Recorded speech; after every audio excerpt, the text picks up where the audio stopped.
Les premiers jours sont un piège et 80% des gens tombent dedans. Si tu ne me connais pas encore, moi c'est Geoffrey, ancien fumeur et créateur de l'application mobile Quit.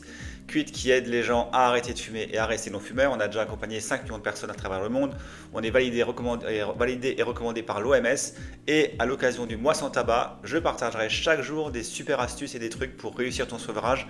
Donc n'hésite pas, abonne-toi. Alors, au début, on a beau être très motivé, les envies de fumer sont très très fortes et très aiguës et les gens se font avoir par leur cerveau qui va souvent leur dire allez, ok, t'as déjà tenu toute la journée sans fumer, fume-en juste une et tout ça. Donc le juste une, c'est le piège absolu. Se dire j'en fume juste une, l'envie elle passera et tout ira mieux, je reprendrai mon arrêt ensuite, c'est le gros piège.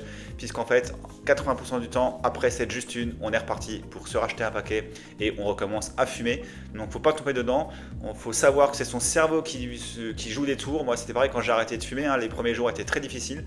Et ben, ce que j'ai fait, hein, ben, c'est que j'ai fait un peu plus de sport. J'essayais de changer mes habitudes, hein, donc je sortais plus avec les collègues qui allaient fumer, je prenais des sucettes sans sucre pour avoir le geste, etc., etc. Donc avoir ces petites astuces à soi, hein, c'est toujours utile. Dans l'application Quit que j'ai créée, on a mis plein d'astuces et plein d'outils qui permettent de résister à ses envies et ça passera. Le plus dur, c'est de résister à cette juste une et c'est un peu un combat contre son propre cerveau et ne vous laissez pas avoir.